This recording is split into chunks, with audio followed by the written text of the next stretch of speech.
Oh, good evening, everybody. Good evening to all of you, and also to everybody watching online as well. Thank you for joining us. It is our first one back since, I think, like the 17th of December or something like that. So yeah, so good to be back. Brilliant singing at the back row, especially. Well done. Very well done. So I don't really know. I feel all jumbly because I feel that full of love kind of feeling. We do have some little love hearts hanging around in church as well. Lovely Eileen decorated it for Valentine's theme yesterday at coffee morning. So yeah, lots of love in the room. So a huge welcome to our medium in church this evening, Uwe de Rose. Thank you for joining us tonight. And also to Philip Isaacs, who's joining everybody online a little bit later, just waiting in the wings there, ready to join you all after the healing bit of the service and the Bible reading. So we will start the service then, and we'll do this by opening in prayer. So if you just go into your lovely quiet zone, and I will hand over to Uwe to open the service for us. This will be followed by the Lord's Prayer that we'll all say together. It is in the front of your book, should you need it. Back to you, my love. Let us pray for the sick and the suffering in body and in mind, that they may be healed. Let us pray for the grieving, for the bereaved, those who suffer the trauma of separation, that they may be healed. Let us pray for the earth and its injustices, and let us send love and light to all affected areas ravaged by wars, politics, or natural disasters. And let us include the animal kingdom, who've given so much and got so little in return. And lastly, I pray that I may be used as an instrument for Spirit and always endeavor to work in truth and love and in light. Amen. Amen. Our Father, who art in heaven, hallowed be thy name. Thy kingdom come, thy will be done, on earth as it is in heaven. Give us this day our daily bread, and forgive us our trespasses, as we forgive those who trespass against us. And lead us not into temptation, but deliver us from evil. For thine is the kingdom, the power and the glory, forever and ever. Amen. Thank you. Okay, so I'm going to heat the notes. So I will just light the candle in church here, as we just mentioned, that love and that light. Just take a moment just to think about that, sending that love and that light out, because we are going to go into the healing part of the service next. And I know this, I say this regularly to you, but you are all really powerful healers. We're all really blessed to be able to send that loving energy out, should we choose to. So we just take a moment in our day-to-day lives just to sit down for 5 minutes and just send a loving thought, or think about someone in a positive way. That's all healing, because that energy exists and it goes out into the universe and straight to that person. So it's a really, really important thing to do. And it really is as simple as sitting down and just thinking about someone with positivity and with love. So I'll just ask you all, just before we go into the healing prayers and read the healing names out, just to settle your energies down, just to take a few deep breaths if you feel comfortable to do that, and just concentrate on the word love. If you're not so knowledgeable about the healing light, then just focus on the word love, and that is enough for that to go out to all those that need it. And there are lots and lots of people. So those online, I can see that you're just popping the names into the comment section there. That's wonderful. Please do that for me, and I'll read those names on at the end. But first of all, I will read the names that have been sent in here. But if you haven't managed to do that, just take this time when we go into the silence, just to think of a loved one that you think might need a little bit of help, a little bit of encouragement, a little bit of energy lifting, or they might be ill and actually need a little bit of healing on that level. Then just think of them in your minds, and that will be enough for them to get something from what we're doing tonight. Okay, so through our joint prayers tonight, we ask to place in God's care and surround in healing love and light all those that we name and think of now. So we ask for healing for Joy, for Darren, for Claire, for Derrin, Alfie, Tanya, Andrea, Francis, Kath, Linda, David, Sonic the Bird, Jenny, Nadia, Ben, Donna, Katie, Joan, Heather, Veronica, John, Kitty, Dia, Mark, Suki, Martin, Peggy, Billy, Mark, Charlie and Mark, Eve and Peter, Carol and Bill, Steve, Melanie, Kelly, Annabelle and Bobby, Alison Lay, Linda Weeks, Diane and Brenda, Carrie, Craig, Jason, Bets, Brian and Christine, Philomena, David Hunt, Rebecca Whelan, Jimmy, Richard, Tony, Erica and Caroline, Ria and Katrina, Ellis and Cody, May, the Malone family and Liz, Lisa, Sean and Gemma, Claire and Martin, Tom, Chloe Boren, the whole Boren family, Wendy and Paul Muley, the Curtis family, Brenda Forster, Tinkerbell the dog, Starbucks the cat, Caroline Beaumont, Kathy Griffins, Chloe Muley and Bump.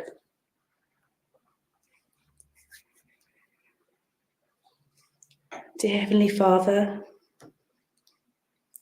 I ask for you to join all of us tonight in church and online and help us to be the best healing channels that we can be.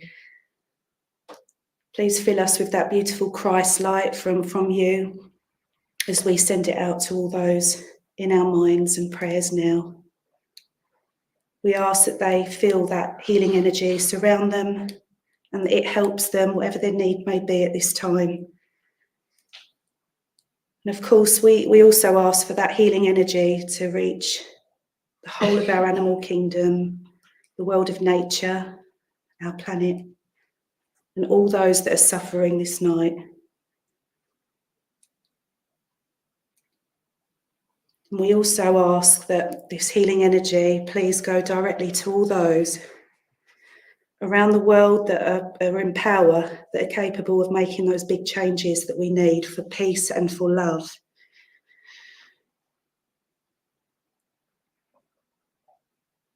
We ask all of this in the name of your Son, Jesus Christ. Amen. Amen. So please just spend another minute. Focus on that love, focus on that healing energy and send it out. This will be broken by singing Vesper, Grant Us Thy Peace. It's in the front of your healing books. Thank you.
Lovely. Well done, everybody.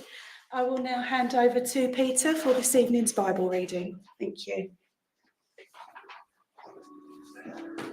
Oh, there's some volume on there. So, oh, was it that? Change the screen. I thought it was the computer, sorry. Evening all. Nice to see a nice full church. Lovely to be back. Church is back to what we've always had it. It looks gorgeous. And welcome to those all online. Tonight's reading is from Luke 10, the Good Samaritan. I find it helps when reading the scriptures to have in mind some of our own experiences and life as it is in our own present times.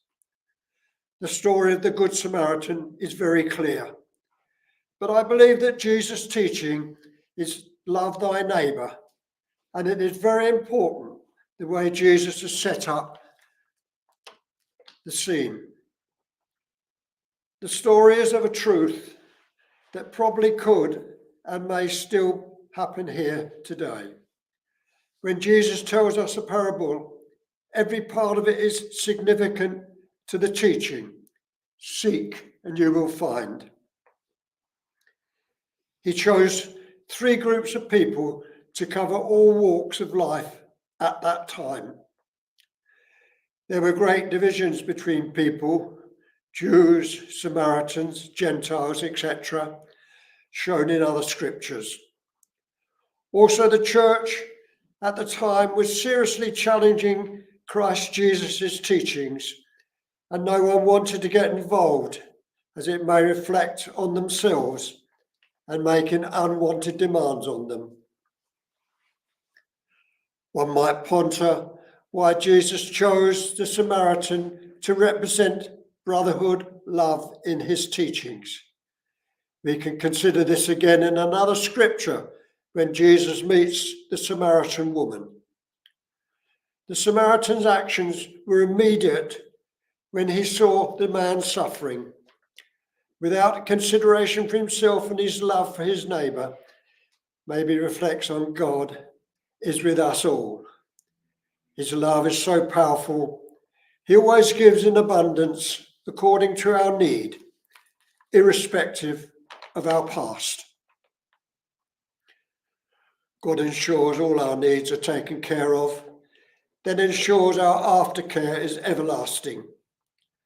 The Samaritan returns to ensure the person's further well-being was taken care of and fulfilling his brotherly love. It comes to us from God when we fulfill God's commandment. As I said, when we read the scriptures and use our experience and consider life as at the present day, much more can be found in our teachings and messages. Much has changed, but much has not changed. Jesus shows us many ways in the scriptures how we can show brotherly love to our neighbour. And as you give, so you receive. As said, God always gives in abundance. The parable of the Good Samaritan. On one occasion, an expert in law stood up to test Jesus. Teacher, he asked, what must I do to inherit eternal life? What is written in the law, he replied. How do you read it? He answered, love the Lord thy God with all thy heart, with all thy soul, with all thy strength, and with all thy mind, and love your neighbour as yourself. You have answered correctly, Jesus replied. Do this and you will live.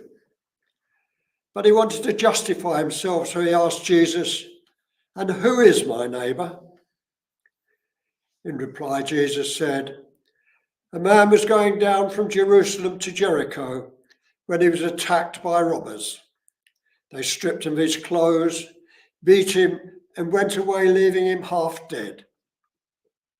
A priest happened to be going down the same road, and when he saw the man, he passed on the other side. So too a Levite, when he came to the place and saw him, passed on the other side. But a Samaritan, as he travelled, came to where the man was, and when he saw him, he took pity on him. He went to him and bandaged his wounds, pouring oil and wine. Then he put the man on his donkey, brought him to an inn, and took care of him. The next day, he took out 2 denarii and gave them to the innkeeper. Look after him, he said, and when I return, I will reimburse you for any extra expense you may have. Which of these 3 do you think was a neighbour to the man who fell in the hands of the robbers? The expert in law replied, the one who had mercy on him. Jesus told him, go and do likewise. God bless that reading, and thank you.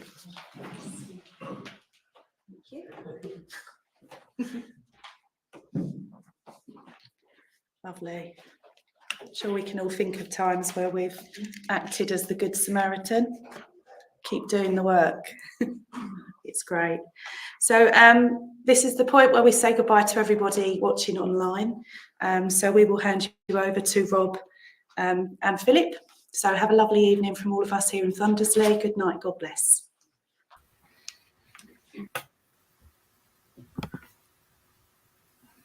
Good evening, ladies and gentlemen. I was very moved by that last quote from the Bible, and it reminds me of 2 of our 7 principles. One is the brotherhood of man, which is number 2, and the other one is compensation and retribution for all the good and evil done on this earth. There seems to be a lot at the moment of situations where everybody seems to be fighting each other. Everybody seems to be wanting to get this little bit or that little bit or the other little bit. And all we hear about is fighting. All we hear about is war. You turn the television on at 10 o'clock, news at 10 or 10:30 or whatever, and it's war, war, war. But you've got to remember one thing. The brotherhood of man. At some time or another, we are all related, because basically life as we know it started. Was it a tadpole? Was it a fish? We don't really know exactly what it was when life started, but it must have started at an organism of some sort or another. And it went on from there. So, in essence, we are all brothers. We are all bound together. So why this situation of people having to dispute territory, having to fight for wars, having to fight for territory? We've got a situation at the moment where it's constantly in the news of Israel and Gaza. But it's not only Israel and Gaza. It's Ukraine. And all the other places, Myanmar, Sudan, Eritrea, for example. These are all fighting. They're all fighting for something. And yet, when you start thinking about it, in these civil wars, and people were in Myanmar or Sudan or Eritrea, brothers are fighting brothers. Because it's not as if it would be a bit like our country, where we decided to, somebody wanted to do something and we all fought each other, but we're all English. But that's not the point. The point is we're all brothers. We're all come from the same place. So why we can't get along, why we can't bury our differences, I don't know. But you see, the other thing is, a few days ago, a good friend and I would go out for a walk every Monday.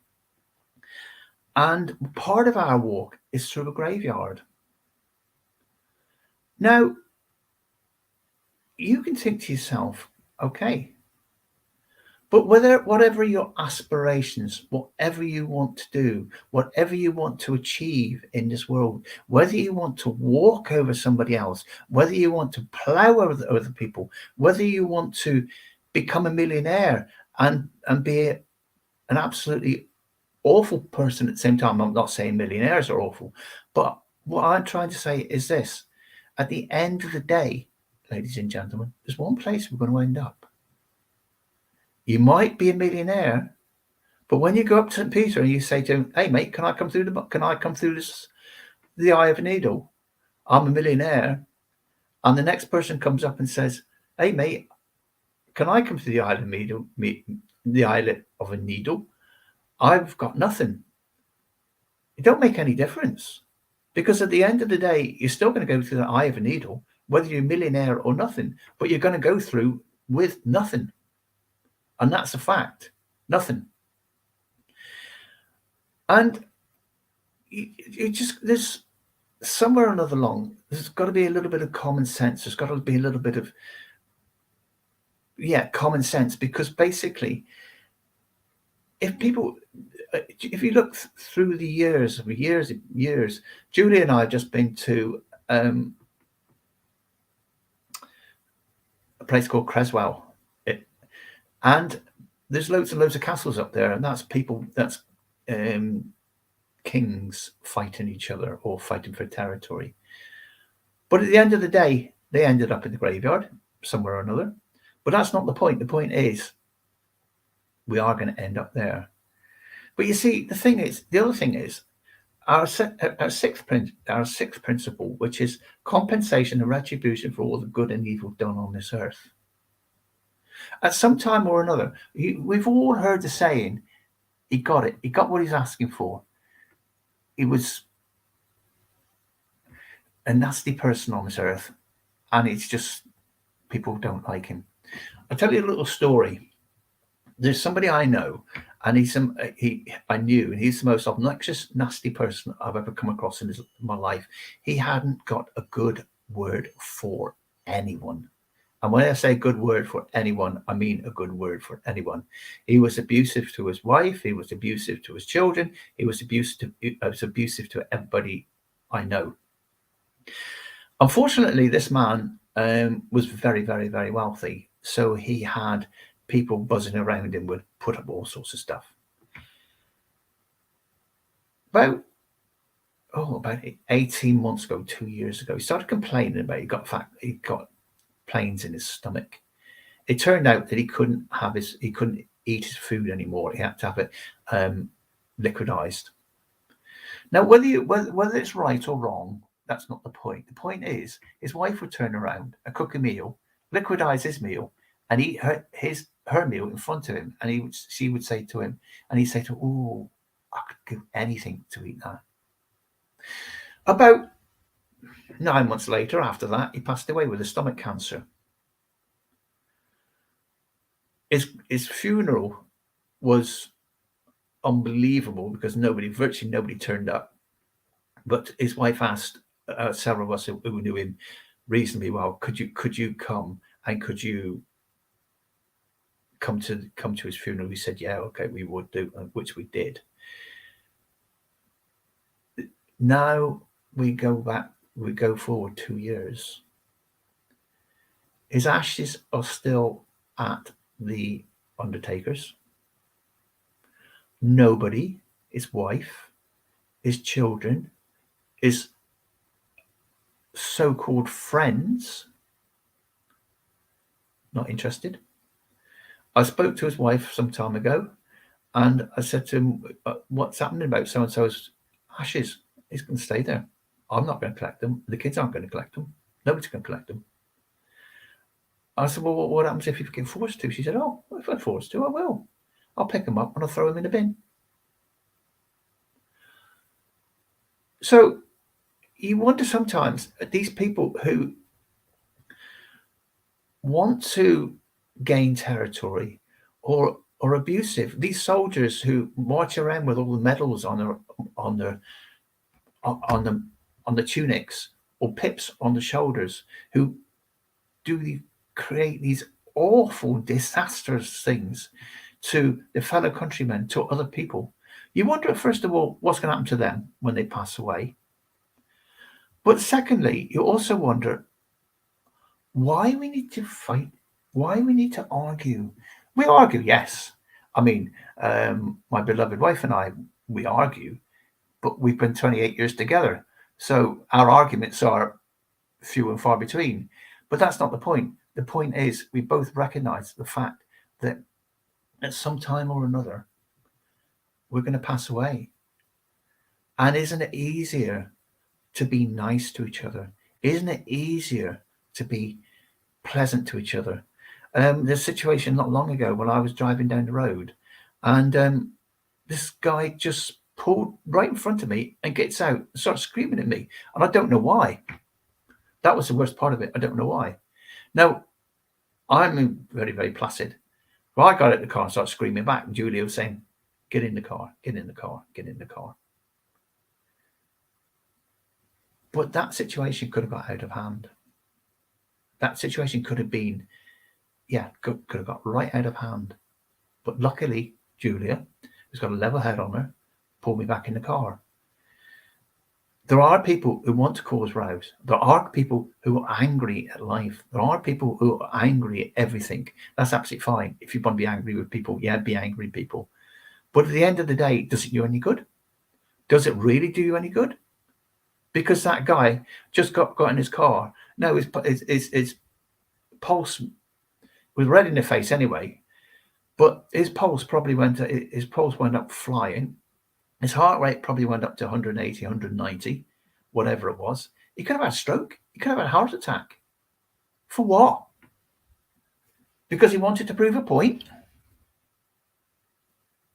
All I'm saying, ladies and gentlemen, is this. We are all brothers. We are come from one place at one time. Why we need to argue with each other, why we need to fight for territory, why we need to walk around with an AK-47 and shoot people, why we need to do any of that, I don't know. But there's one thing that you can be absolutely sure of, and that's simply this. One day you're going to pass away, and one day you're going to answer, or these people who commit these heinous crimes are going to answer for all their misdeeds. As we said, compensation and retribution for all the good and evil done on this earth. They're going to have to pay for it. They're going to have to pay for it. But the one other thing is, they're still going to end up in a graveyard. They're still going to end up being cremated. So is it not easier and nicer to be nice to each other, like the Good Samaritan, and do a little bit of good, even if it's just a minute little bit, even if it's that much, that's all you need to do. But if you can do one good deed a day, like the Good Samaritan, you don't have to bandage somebody's feet. You don't have to pay for them going into an inn or any. Can you imagine actually walking around to a Holiday Inn and saying, okay, here's a couple of people, 50 quid a night, let them stay for a few nights and I'll pay the bill. It really doesn't work like that. But that's not the point. The point is, it's easier to be nice. It's easier to be kind. It's easier to be gentle than it is to be, what can we say, aggravating, annoying, argumentative. Because at the end of the day, ladies and gentlemen, as I've already said, we still end up in the same place. Thank you very much for sharing your time with me. And I look forward to, thank you very much for sharing your time with me. Now I think I'm opening up to the mediumship part, am I? Yeah, Philip, thank you. That would be wonderful. A lovely address there. Lots of positive comments coming through there. But yeah, if you're ready, Philip, we'll go to the mediumship, and that runs to around 7:45. But however, Okay, right. yes. Thanks, Rob.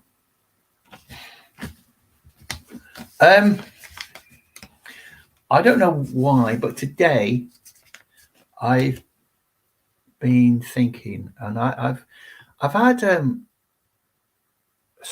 lady who had a stroke, but there's a connection with somebody called Stephen. I don't know whether anybody can take that.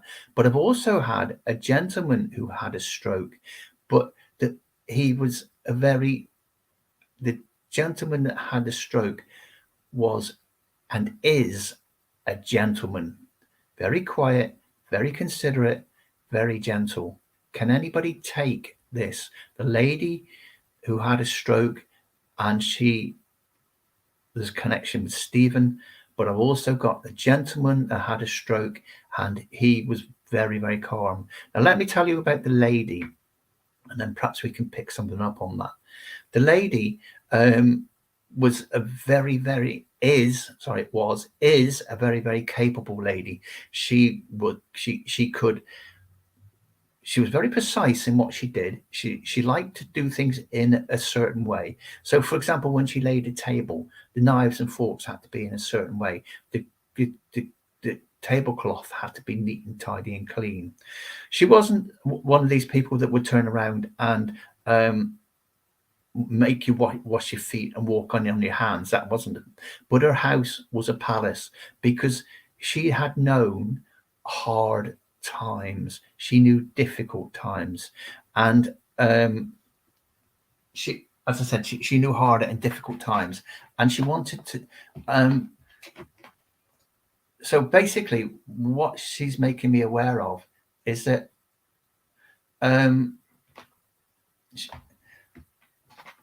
when she passed over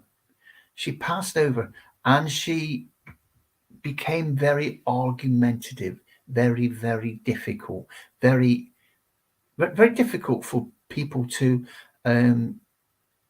get to know.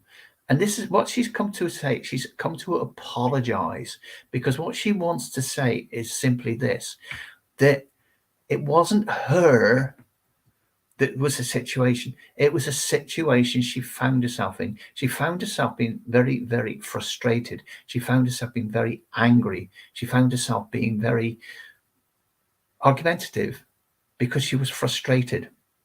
She, for example, making a cup of tea. Whereas at one time she could make a cup of tea, she couldn't pick the cup up, or she couldn't pick the kettle up, or the cup was too heavy for her, and sometimes it would spill, and she had to have one of these things where she drunk from. Can anybody accept this lady?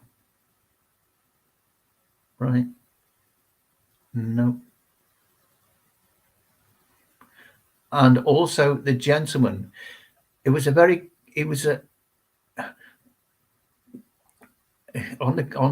reverse.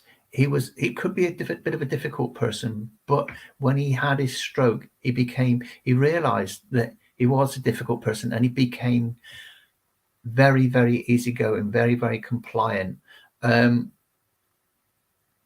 He also suffered from a bit of memory loss. Can anybody take this person at all? No.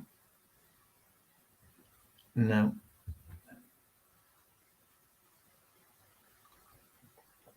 Ah, Jenny. Right.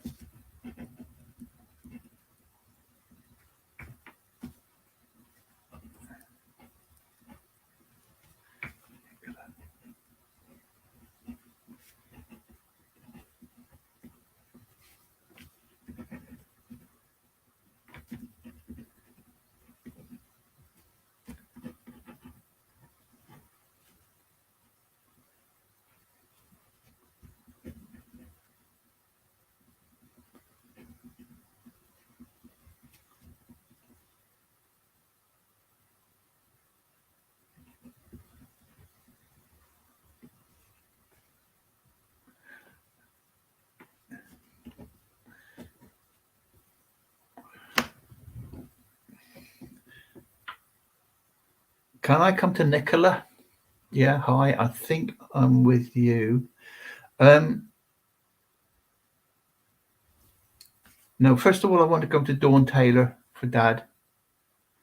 Yeah, right. Let me come back. Yeah, right.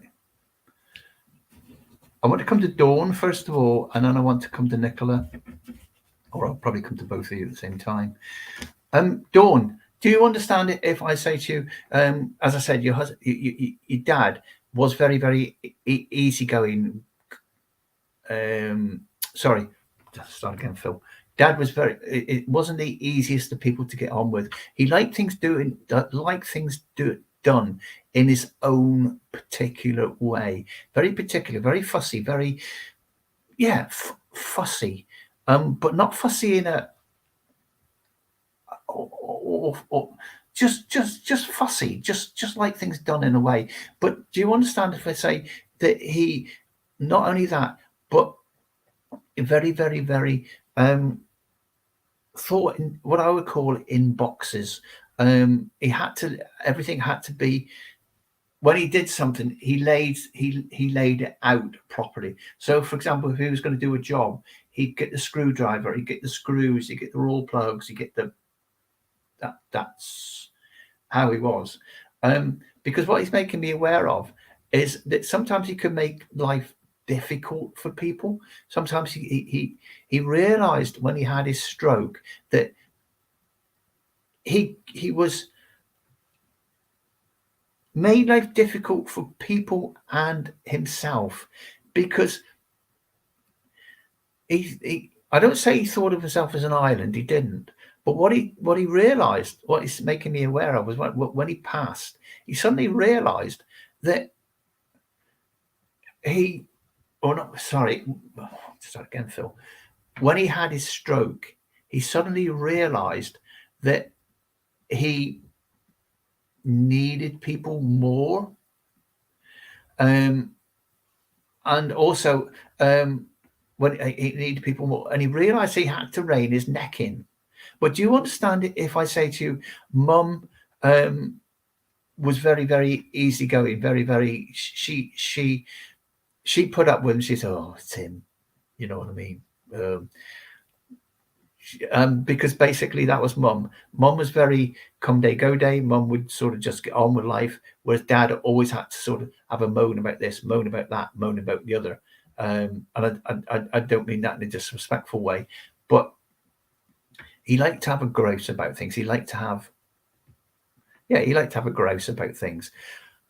But he wasn't aggressive in any way, shape, or form. There wasn't an aggressive bone in his body. It was just him. Because can you understand if I say he got frustrated with the situation he was in? Because basically there was a lot more to do with, there was a lot more to him than people recognize. There was a lot more to him than people were sort of saying. He is and was a very intelligent man, but due to life circumstances, due to life, the way he was, due to his life, he got frustrated because he knew he could do so much more with himself. But do you understand, Dawn, if I say, I don't say he was, he didn't push you, but he wanted you to do better than he did. And really what he's making me aware of is it was frustration with him, because he had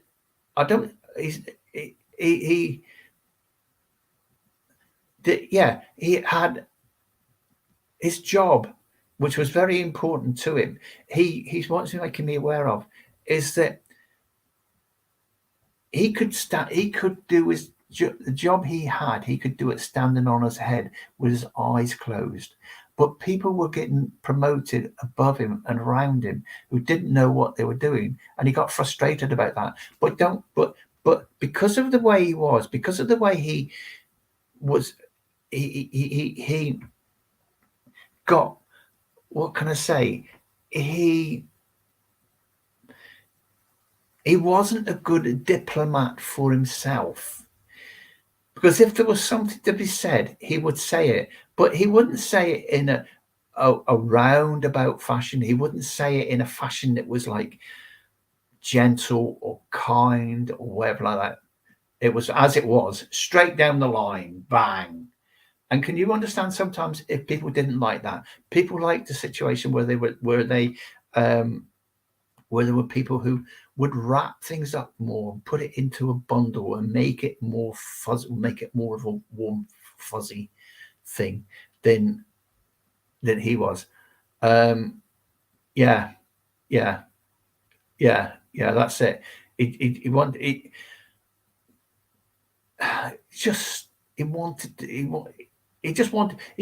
to do it right, but because of how he was and because of what he said, it just wasn't his best advocate. That's all there was to it. And he got frustrated, but can you understand if I say he got frustrated out of life, but he got frustrated because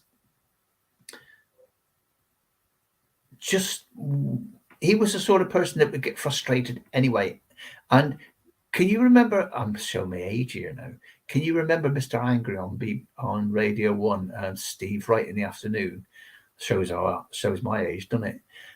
There's a Mr. Angry got on the radio and he all screamed and shouted about things. Now, I don't say Dad screamed and shouted about things. He didn't. But he just got the thing. He just let things get on top of him. He let things get in a way. He just got annoyed about things. But he couldn't contain himself. He couldn't. He couldn't contain himself. But in another way, he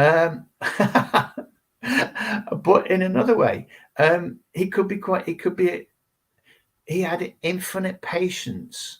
If he was doing something and he couldn't work out how to do it, he would take his time. But can you understand if I say he was very good with children? He was very good, very patient with children, very grumpy with children. And people and kids would be scared stiff of him, but they realized that it was just his way. I remember my ex-father-in-law, Reg. He was a man of very few words and quite grumpy, and he absolutely terrified me when I first met him. But when I got to know him, he just was a big softy, and he was very, very good with my children. They loved him to death, and both of them were, when he passed away, were quite sad, really, because of who he was and his patience. But yeah, what he's making me aware of is where children were concerned, he knew how to interact with them, and they wouldn't play him up. They wouldn't turn around and they wouldn't mess him around, because basically he would stop it before it started. But do you also understand if I say to you that he found it very difficult to show love?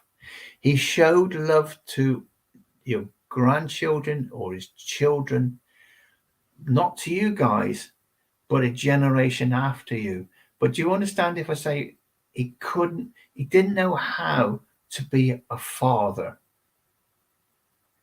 He didn't, because he'd not got those skills. He'd not got those, he hadn't been given those skills from a very early age. So it was always, what he's making me aware of, it was always remote. But he knew it was remote, but he didn't know how to take that step. But what he's making me aware of, with children, he could take that step, because basically he could come to their level. He thought of things on their level. But what he's making me aware of is that, yes, he is sorry of the way he was. He is sorry about the way he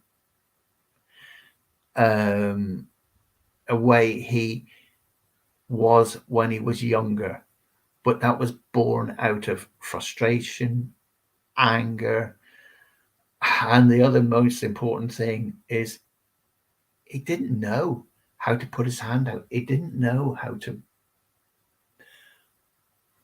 put that hand out. He didn't know how to love because he hadn't been shown love. He'd been shown discipline. He'd been shown what he'd been shown discipline. But do you also understand if I say to you that he is very careful. It was very careful with money, because basically, again, he had to work hard for his money, and he had to work hard for everything he got. So I don't say money was important to him, but I do say what he's making me aware of. Sometimes he could be incredibly. He's using. I was going to use the word mean because that's what he's saying to me. He had to. He never had it. So when he got it, he hung on to it. But then he realized that, but what he's making me aware of, then he realized that, yeah, that's absolutely fine. I can hang on to it, but it ain't going to do me any good. So as he got more mature, he started to lessen off. He wanted to go on holidays because he could see no point in going on holidays. Because when he went on holiday, yeah, when he went on the holiday, it was a waste of money. But then he realized after a while that holidays were important to him. But it took him a long time to get to that point. It took him a long time to realize that, yeah, money's important, but also living's important, loving's important. But do you understand if I say, Mum, as I said, she was very, very, she was good for him in one way, because basically she put up with him, put up with his ways, but she saw something in him. Mum's making me aware that she saw something in him that he didn't see in himself, but it had to be brought out. It had to come out, but in his own time, not in anybody else's time. But do you understand if I say to you, he's talking about reading books. He could read and read and read and read, but reading books for him was a way of escape. Reading books for him was a way of moving off, yeah. But Mum had to be easygoing, because if there's two bulls in one field, there would be a battle. So Mum realised that. But do you understand if I say Mum was very easygoing, but she had a way of getting around Dad, and he's making me aware that sometimes he could be quite manipulated. And do you understand if I say you could manipulate him as well? By a smile, by a bit of charm, by a bit of, yeah, did read a lot of books. But reading the books for him was a way of escape. Reading the books for him was, yeah. What he's making me aware of, it could be a geek. Very, very good now with a pub quiz. He'd be very, very good at going down to the pub and talking. He'd win everything, because that's just how he was. But what he's making me aware of is, he was manipulated by you guys, but he knew it, but he didn't know how to stop it and everything like that. But what he's also making me aware of, everything in the house had a story to it. Everything in this house had a story to it, and it was loved. But do you want to understand if I say to you that Mum made the house a home, not a battlefield? Yeah, Dad was very intelligent, and this was so much of the problem with him, because basically with his work type situation, he could buy and sell most of the other people he was with, and but when he had his stroke, he realized that this wasn't the yeah, and he was manipulated left, right, and center by you guys. Especially as you got more mature and you actually realized how to manipulate him, and you wrapped him round your little finger, but he still had to have a grump about it. He never gave anything easily. There was always a grump, grump, grump, grump, grump, grump. But he played the game and you played the game, and that was it. But as I said, when he had his stroke, he realised that there was no point in being Mr. Angry. There's no point, because basically he just didn't get anywhere with it at all. It's almost like he took his foot off the pedal. It's almost like he just, yes, blow it. I'm just going to go with it, and that's all there is to it. But then his eternal frustration was when he started to lose his memory, and he realized that his memory was going, and that was very difficult for him, because that got him again to be, I don't say to be a Mr. Angry, but what I'm doing is what he's making me aware of is that he got to be a Mr. Angry. He got to be a Mr. Angry again, but because of his memory loss, because of the fact that he could recall stuff like that, but then he couldn't, and that was frustrating for him. But what he's really come through to say is he cannot apologize enough, and his words are, I cannot apologize enough for my boorish behavior. Yes, yeah, it did. And the dementia did turn him horrible, because basically he just, it was a terrible time for him, because he knew his mind was going, and he couldn't recall anything. But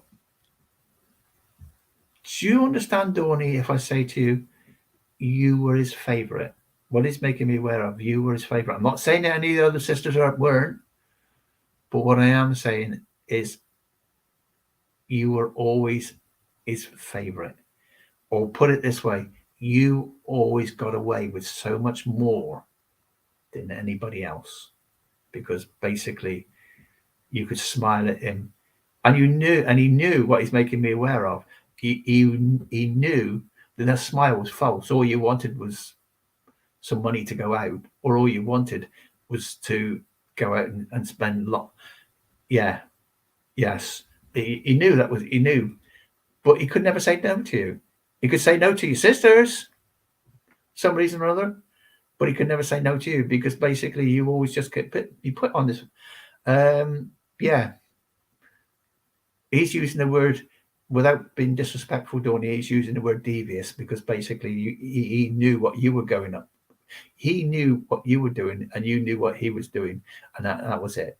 So what he wants to do is apologize to you all for how he was. One more thing. Can you understand if I say he's talking about a grandchild who is very good at drawing? I'm not sure which grandchild it is, but he's talking about a grandchild who's very good at drawing. And very much like him. Yeah. Okay. Donnie, can you take the grandchild? He's talking about the grandchild. Very good at drawing, very good at, very, very logical. Anyway, he just wants to say that he does love you. Yes, that's it. Yeah, because that's what he's talking about. He's making me aware that for some reason or another he's with your grandchild. Because do you understand if I say your grandchild sometimes struggles a bit, and he can see a lot of himself in your grandchild, but he's with your grandchild in a way that, yeah, that's all he's making me aware of. And he sends his love, and he sends his love to you, but he sends one more thing, and that's the smell of cigarettes. Anyway, Donnie, it's been lovely working with you. Thank you very much for, as I said, sharing your time with me. And it's a real pleasure sharing your dad and your mum with me, because they're both beautiful, beautiful people. But one more thing before I go, I also want to say to you that he was very good at cards. He's talking about cards at the moment. So thank you very much for working with me. I actually could take the whole night up with him because there's so much. He's got so much to say. But thank you, Dorney. Now I want to come to it. Is it Nicola Player? Yes. Thank you, Nicola. Yes. Hi. How are you? Yes, as I said, we've got this lady who suffered from a stroke, and there's a connection with Stephen, but I'm not sure what the connection is. But this is a bit of a reverse situation, really, because basically, the lady I've got with me, hi, Nicola, yeah, she comes to me. But can you understand if I say to you, she comes? I'm not sure, but she's coming on a grandmother link, but she's coming on a link, but she's very, very, very close to you. It's almost like as if what she's making me aware of is that while she was quite instrumental in your upbringing, because what she's making me aware of is she's very, very close to you. There was not a biological closeness, but a closeness that's like that. Because do you understand if I say to you, for some unknown reason, you are both very similar in personality, both very similar in character. And I'm not cutting out mum because I wouldn't cut out mum at all. But what I would say is you seem to, shall we say, Nicola, that you seem to want to be one of these that can I say to you that you were always one that if you were told not to do something, you would do it because you were told not to do it. Because that's how you were. But do you understand if I say to you that she was very similar when she was younger? She was and is still a bit of a rebel. Still was and is a bit of a rebel. But do you understand, Nicola, if I say to you, if you're a situation where you're being told what to do something, you're an instant rebel. But if you're cajoled what to do, if you're steered in what to do, you're quite happy to go along with it. You'll just go along with it and say, yeah, okay, whatever. But if I said to you today, I want you to do this, you'd say on your bike, pal. But if I said, Nicola, can you possibly do this? Or would you'd be more amenable. But what she's making me aware of is that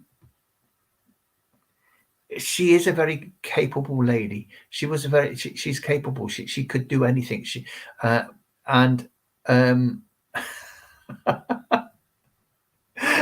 Yes, because she's laughing at the moment. But do you understand if I say she had a wonderful laugh?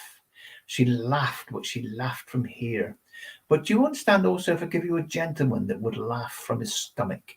And when he laughed from his stomach. Ho, ho, ho, ho, ho. I don't know whether you've ever been to Blackpool. I don't know if you've ever seen a laughing policeman. But the laughing policeman will ho, ho, ho. And can you understand if I give you a gentleman that comes in that would laugh from his stomach? Very amiable gentleman, but laugh from stomach. But as I said, my lady with me, she had a titter. But do you also understand if I say to you that she had and has a wicked sense of humor? And I don't mean evil. She could be very, very, very cutting when she wanted to be. If somebody got on a wick or somebody got on annoyed, right, okay. The belly laugh comes in on a gentleman. I'm not sure whether it's her husband, or can you understand if I give you a gentleman that's a brother? He's talking about a brother, but it's a gentleman. So, but this wasn't her. This was a gentleman. This was a man. Right. Okay. It could be. It's somebody close, because that's what she's talking about. But yeah, as I said, she would titter from here. But as I said, see if you can find out about it. If you can find out whether or not he has a belly laugh. As I said, no, it's not your granddad. It's somebody close, but not your granddad. I could make it fit if I wanted to, but I don't want to make it fit because that's how it is. But what she's making me aware of is she had a really, really quick wit and repartee. And my God, when she let rip, and she called, if a spade was a spade, she called a spade was a spade, because that's just how it was. She wouldn't wrap up what she wanted to say, because basically that's how she was. It was just like, right, take it or leave it. That's how it's going to be. But she wouldn't be the sort of person that would upset. She wouldn't be, yeah, if you can, fine. It'd be lovely to know. And if you can find out about this gentleman, can you send me a message on just message me. You've got my name, so just put me on Messenger, and then I'd love to find out about him, because he's coming very, very, very strongly. He's talking about a policeman as well. He's talking about a policeman. So it's a gentleman with a belly laugh, but also talking about policeman, but not the laughing policeman in Blackpool. He's talking about a policeman. But going back to your grandmother, your nan, she was very much straight up and down. She was very, if she got something to say, she'd say it. That's all it is. She wouldn't wrap it up. But it wasn't that she wanted. She didn't wrap. She just said what she thought, because it was so much easier. Because basically, if you cut her down the middle, yeah, she wouldn't be in a. She would just who she was, and that's all. You know, she didn't wrap up anything. But sometimes she could be quite tactful if she wanted to be. But 9 times out of 10, if she wanted to say something, she would say it, because that's just who she was. Now, I'm not sure whether it's you or somebody around you, but can you understand, Nicola, if I say there's a situation, and I think it's yourself, that has to be very careful, very circumspect in what you say, because if you say anything, it'll cause more problems than you solve. And she's really annoyed about that, because basically she was never one to want to wrap things up. She'd just say stuff, and that wasn't all there was to it. But as I said, she's come in because now she's talking about sewing as well, because she's talking about very precise in what she did. Everything had to be precise, and she would love to. She's talking about sewing. She's talking about knitting. She's talking about being very, very capable with her hands. Yeah, I do. Yes, because basically she's pretty annoyed about that, because as I said, what she's making me aware of, the people involved ought to grow up, but you just have to keep quiet about it, because you're going to cause too much problems. Yeah, because she loved her knitting. She'd lose herself in her knitting, and she's talking about, is it cable stitch, and all sorts of other stuff as well. And she could do a quite complicated knitting, because she liked nothing more than to challenge her brain. Sometimes she would say, I need to. She needed to know things all the time, but she's also making me aware can you understand, Nicola, if I say to you that she's talking about the Encyclopedia Britannica?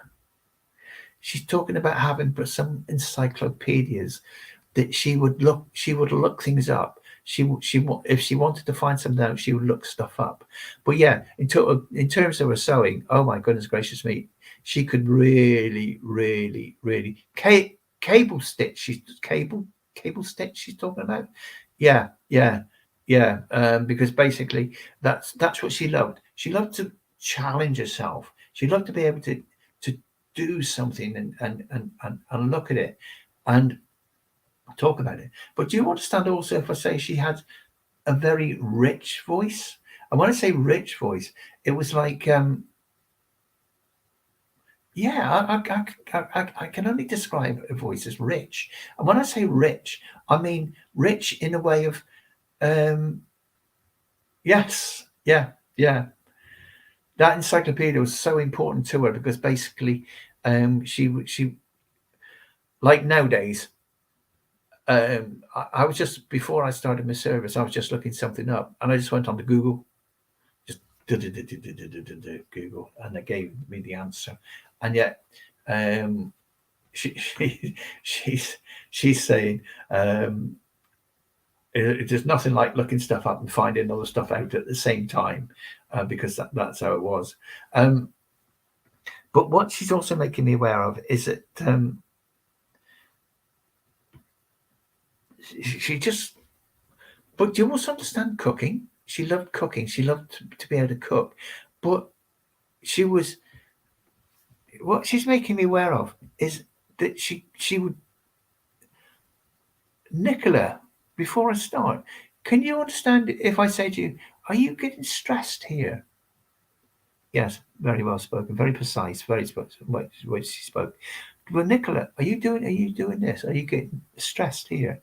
Because she's talking about don't get stressed. Don't let it get to you. Just sweep it away, because you don't want to end up like she did. And she's concerned for you. Not that you're going to get a stroke or anything like that, but what she's concerned with is that you're getting yourself stressed over stuff. Yeah, but can you also understand if I say to you, she was a contradiction in terms, because basically what she's making me aware of is she could knock up some really good basic food, but she's also talking about cooking aromatic food.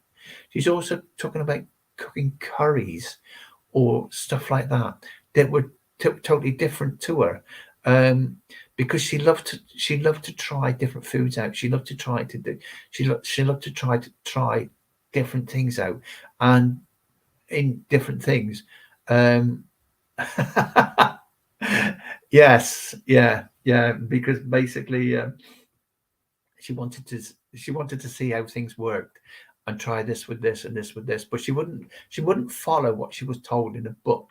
She'd have to do it in her own way, and sometimes it was, shall we say, a bit disastrous.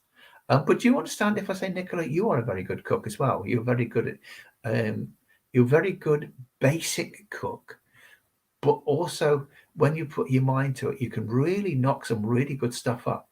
And she's also making me aware that she hated waste. And one of the reasons why she sewed was simple, for the fact that she hated to see things go to waste. So if she could make something out of nothing, then that gave her more pleasure than anything else. And what she's also making me aware of is with the food, nothing went to waste. Nothing went to waste. Nothing went to waste. Everything was used and used and used.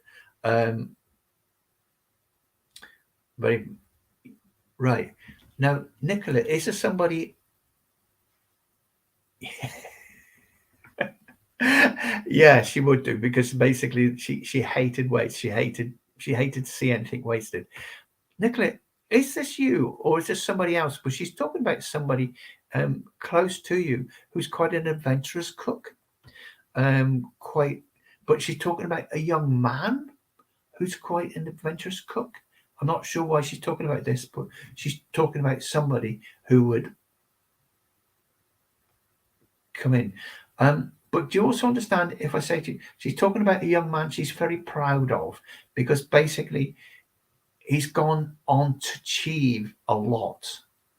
He's gone on to achieve so many different things. But do you also understand, Nicola, if I say to you, she's also proud of you, because basically you've also made, yes, she's very proud of your son, because basically he likes to try things out. But do you understand if I say to you, she's making me aware that he's not brilliant at book read, but he's very, very, very good at working things out. And yeah, if you tell him something, he'll never forget it. But sometimes when he reads his book, he loses interest in it, because basically he gets a bit bored. He gets bored quite quickly. But she's so proud of him, because basically, as I said, he's gone on to achieve so much in what he's doing and where he's going. That not that she's just picking on him, because she's picking on all the children, because she's proud of them all. But do you also understand if I say to you, when she had a pair of Pesner's glasses, and she would look over her glasses like this, because basically that's what it was. No, he doesn't like reading very much, but he's very, very good at doing things. He's very, very adventurous. And can you understand if I say to you, what she's also making me aware of is I don't know how to put this. I need to put it as it goes. Do you understand if I say to you, I had a son, Stephen, the middle son, who if he could fall over a matchstick and fall down a wormhole, he'd fall over a matchstick and fall down a wormhole.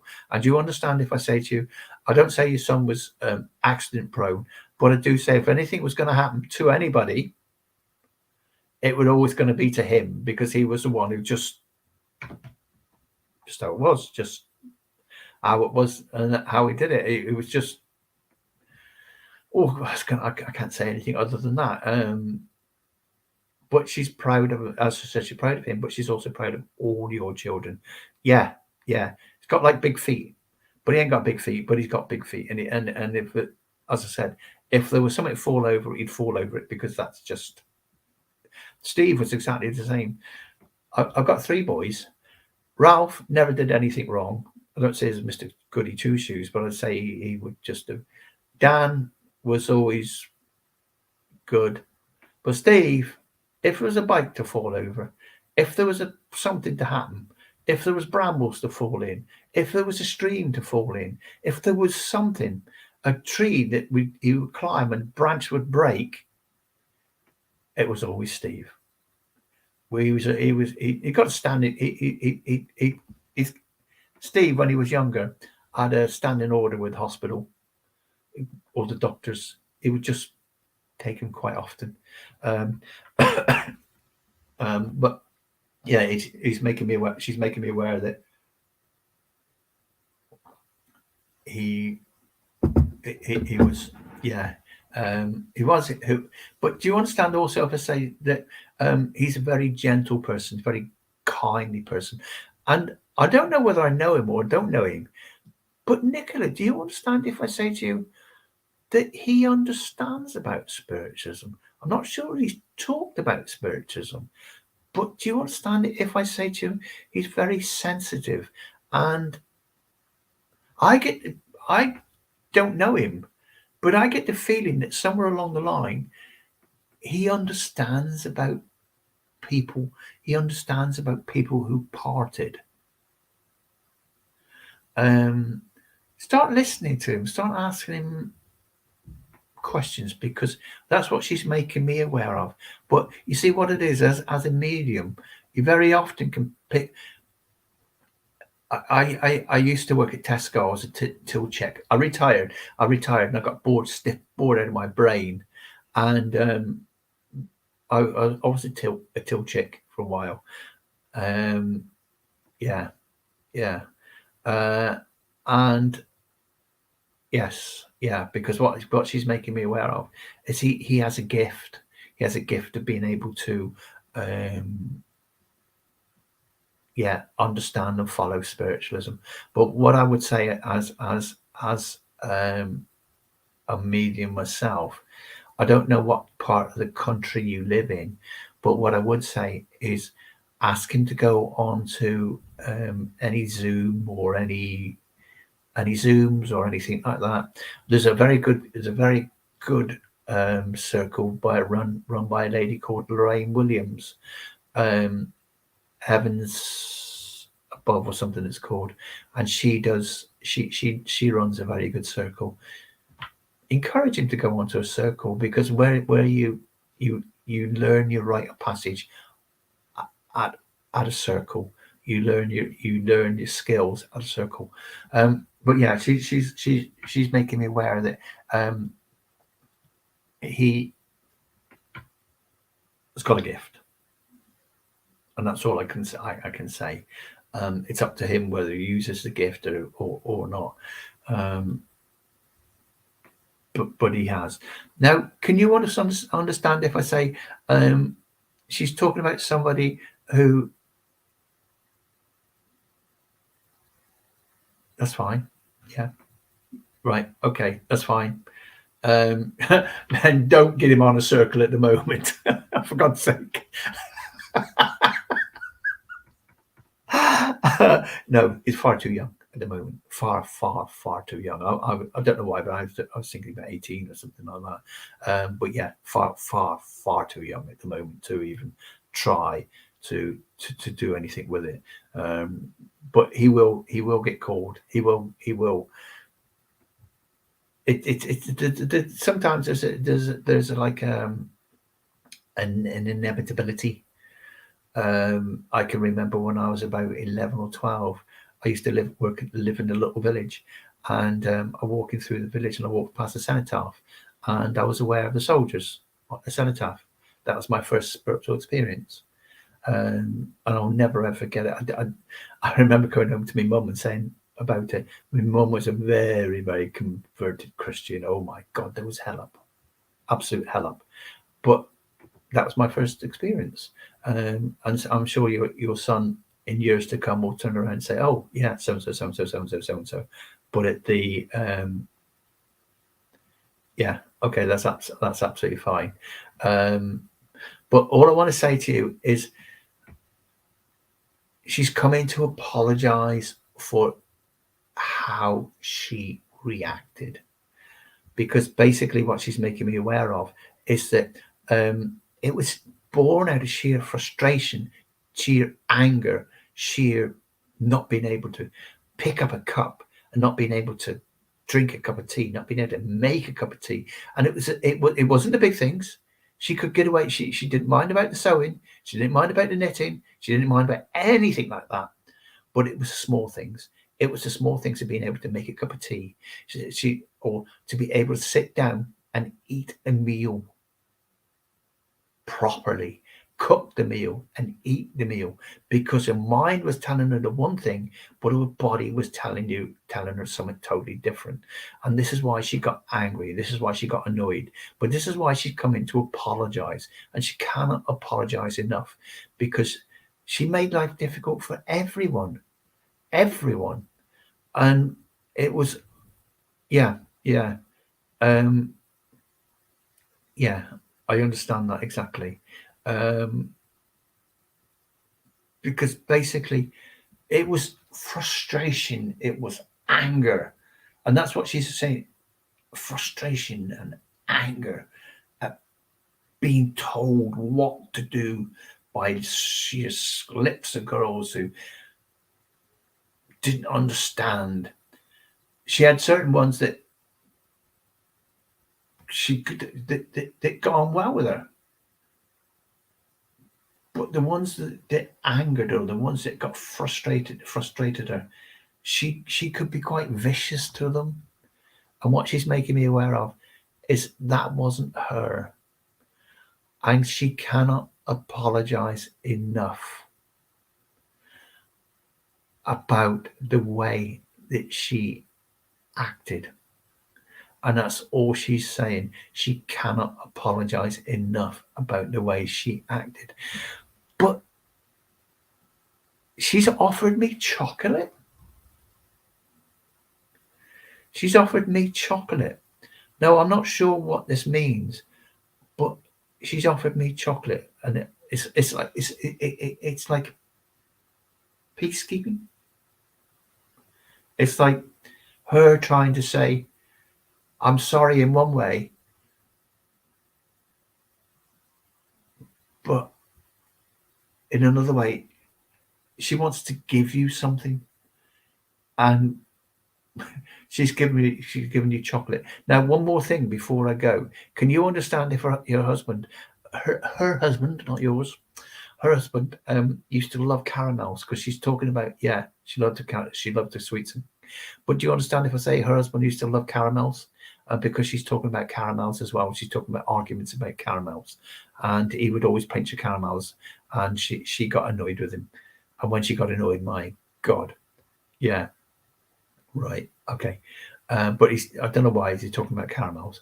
But Nicola, thank you so much for working with me, and thank you so much for sharing your grandmother with me, because she is one hell of a lady and one big handful. But she's beautiful to work with. She really is beautiful to work with. So, Nicola, thank you so much for working with me.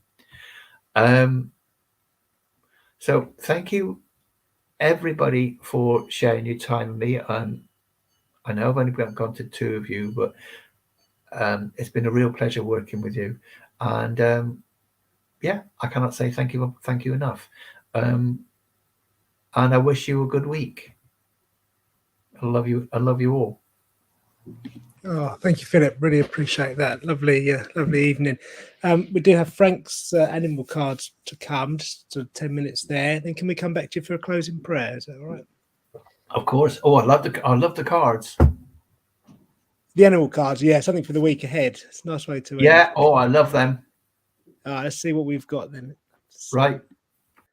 Let's see what we've got from Frank. Okay, friends. Well, as you know, Frank from our church draws 3 of his animal cards each week, so that we can all take something away for the week ahead. So let's see what Frank has for us this week.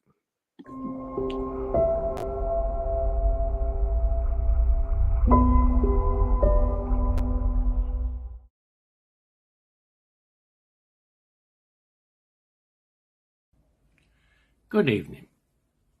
Our first crystal this evening is the amethyst. And with that goes the card for the shepherd puppy. This dog is all about excitement, joy, following your heart, even though you may lack experience. It is full of playful innocence and the belief that you can do anything if you want to. This dog asks you to see the world through the eyes of a puppy, full of newness, excitement, endless possibility, and the innocence of youth. And bravely venture out with healthy curiosity that is second nature to you. So don't wait. Go and see what amazing things life has out there for you. All the options are open to you now. Believe in yourself and your ability. Be pure in your intentions. Find your joy and then run with it. This card can also indicate unexpected opportunities. Shepherds, dogs are among the most intelligent of breeds, with a natural tracking skill that allows them to sniff out exciting opportunities.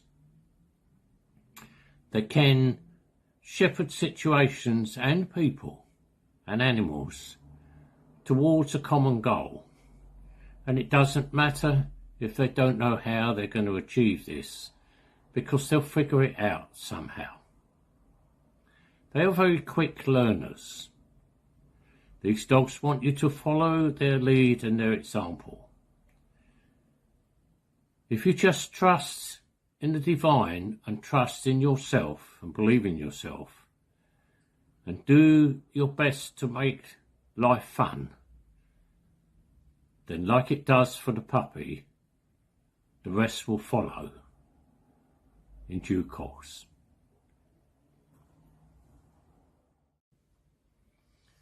Our second crystal this evening is the citrine, and with that goes the card for the peacock.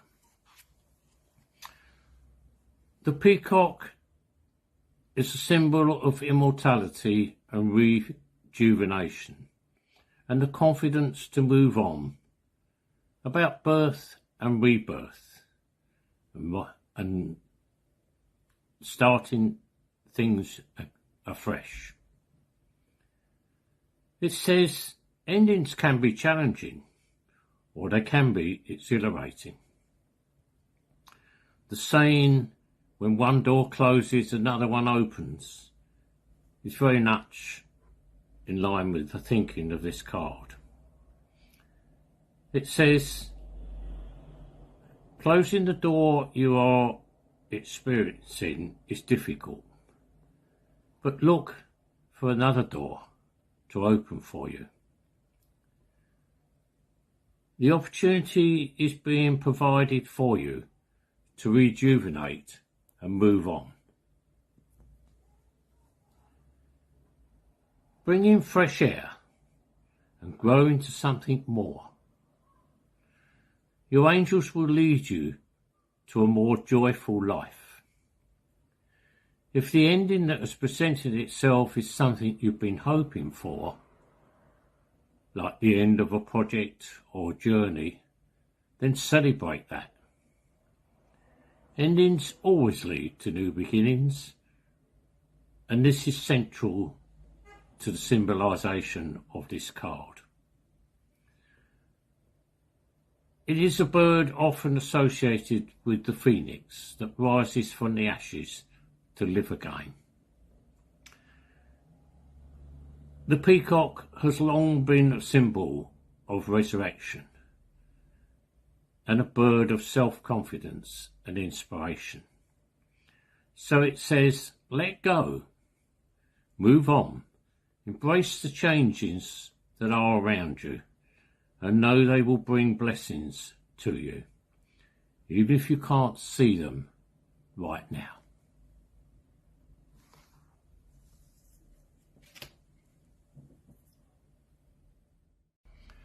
And our third crystal is the rose quartz, and with that goes the card for the hermit.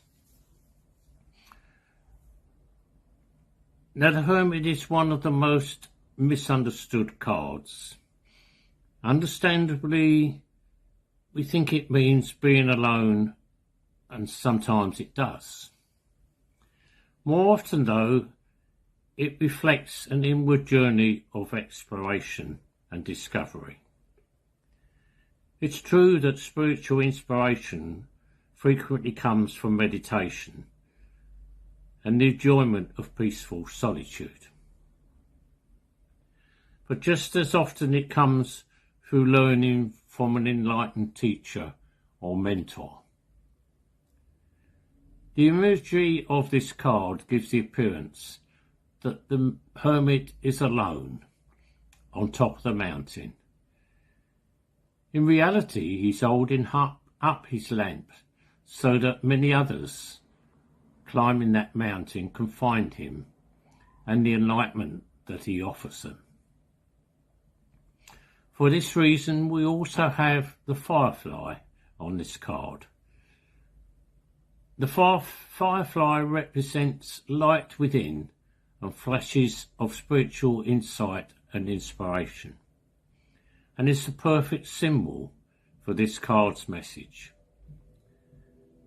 Fireflies on their own are quite small and insignificant, but when gathered in large numbers, offer great amount of light. And so the firefly offers you the chance to follow their example, to shine your light for all to see. And just as the seeker is never alone, our firefly has gathered in great numbers in order to show you just how magical life can be if you give it a chance and seek the opportunities around you. 3 very good cards there tonight with a lot of good advice and encouragement, and I hope you've enjoyed them. Thank you for listening to me.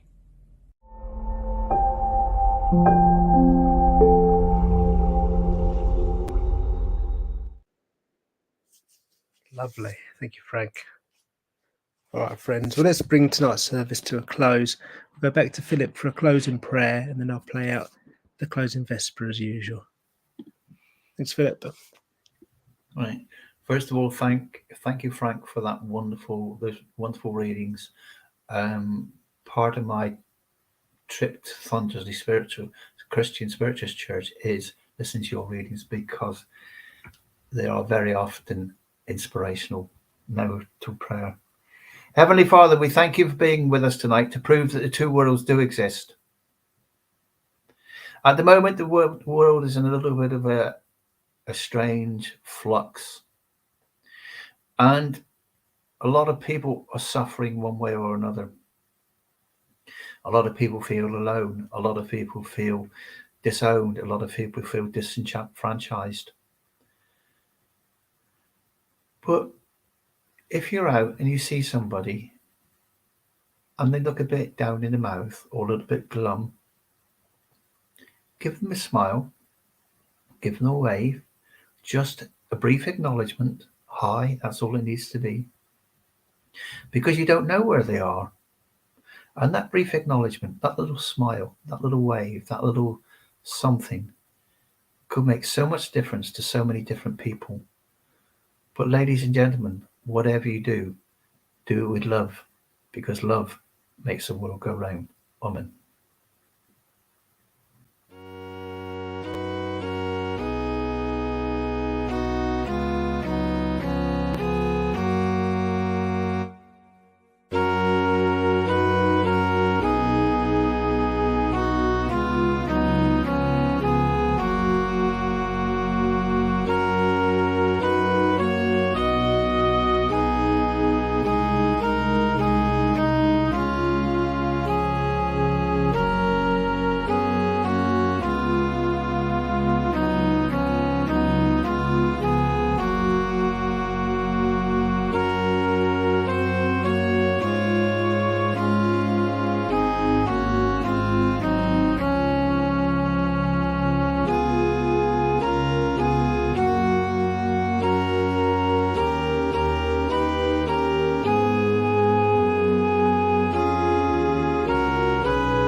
Well, a big thank you to Philip for tonight's service online. Good to have you with us, Philip. Thank you for that. Thank you to Uwe de Rose in church. That was our medium in church. You'd have seen that at the start of the service here. Hope you had a good night in church.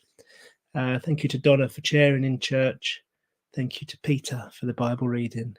And thank you to Frank for your cards at the end there, as always. Of course, thank you all for watching and joining us every Sunday.